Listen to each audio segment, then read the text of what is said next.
Hi,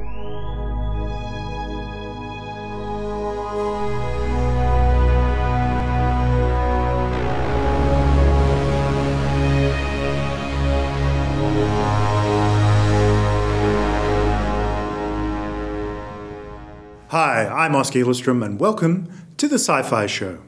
This week, a very special treat for fans of Lance Henriksen. That's right, it's part 2, second part, the bit we didn't do before, of Lance Henriksen, our interview from kitchen to kitchen. We were in Sydney, he was in Los Angeles, and we discussed the wonderment that is Lance Henriksen. He is the white Samuel L. Jackson. He can be in any crap movie and still walk away head held high because that man is a professional.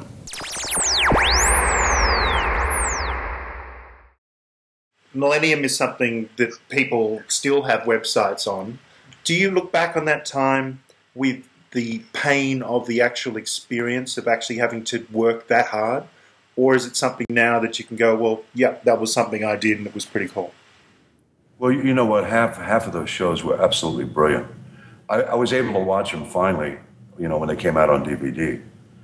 Because I only saw a couple of them while I was working on it, because I was working the same night it came on. But some of it was incredible stuff, beautiful work from everybody, and the other ones were very good. I mean, I'm saying it was a very high quality show. But now that all this time has gone by since we did it, there's a tremendous fan base out there that wants to see the movie, and I would like to do the movie because. Back in the day when we did it, the big scary moment was going to be 2000 when the computers rolled over and the world was going to stop. And so much has happened since that there is, to do a film using that Frank Black character would be an incredible adventure. It really would be, because I mean, now that CG has come in, you don't have to have a bunch of blurry stuff when he touches a doorknob. You could have a lot of CG even playing on the walls behind him. You could be in his mind, which is a real exciting prospect. The interesting thing about Frank Black was that he stayed a decent man in the face of unbelievable, relentless evil. And that's right. The world has gone to shit so badly, even since 2000, that you could make the darkest movie of all time and just have this brief flickering candle, which is Frank, in the middle of it all. Well, that's also like a child. In a way, there's an innocence about Frank Black, and there is a flame in that guy that was, and I attribute to innocence. After all, that's the one thing you can't kill, no matter what. I mean, if you kill that, it's over.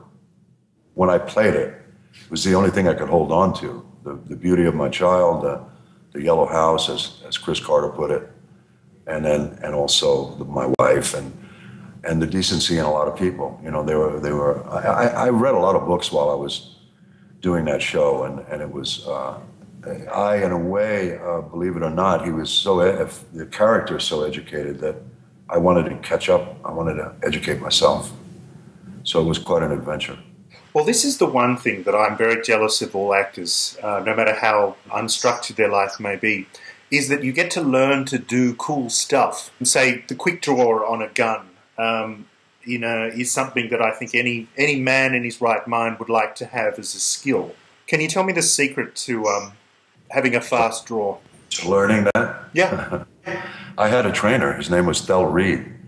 I was in great hands. Thel does quick draw contests for 50 grand, and he wins all the time. Wow. And he taught me as much as I could handle. We went out some days and shot 4,000 rounds with 4 Colts that are single action. When the time comes, if I ever have to do it again, it comes back. It's like riding a bike. What lengths are you willing to go to believe what you're doing? That's the question.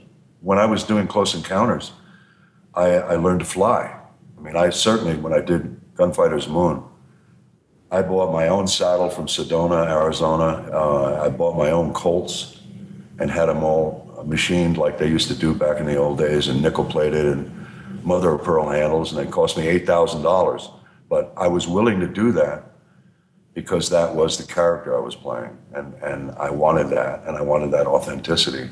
That's an interesting one, because obviously you don't delude yourself into thinking you are the character, but you give yourself every available cue to become the character. Yeah.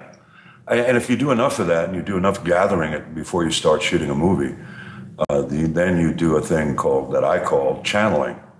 And all of a sudden things come out of you that you don't even know you didn't even know was there and was available. It's happened to me a number of times. And that's when I feel like I'm doing good work. Now, before we go, can I ask you a question? I noticed on your forearm that you have, it looks like a tattoo. Can you show us perhaps the one on your forearm and tell me the story? Because it looks pretty cool. That one says freedom. Wow. And it has my IMDb number from my book on it. Cool. My daughter set up a publishing company in Nashville, Tennessee, and she's published the Amazon version, the paperback.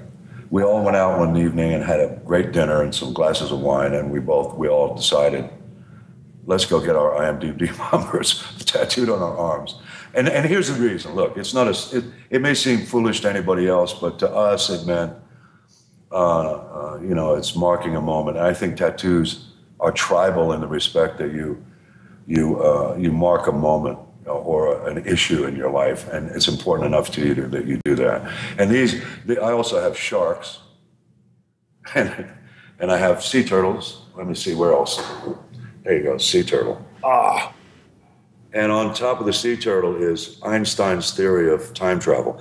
The reason for it is I did a movie where I'm playing a Vietnam veteran dropout into Mexico, and all he's doing with his life is saving sea turtles. It's called Beautiful Wave. And I got involved in the concept that there used to be like 250 varieties of sea turtles, and now there are only 6 left. And that was tragedy to me. That's marking a moment of understanding and a moment of wanting to do something about something. Not bad for a human. So there you have it. Lance Henriksen, the man, the myth, the legend. If you want to find out more about Lance Henriksen, please do read his book, Not Bad for a Human. Read it. It's a good story. And that's Lance Henriksen to a T.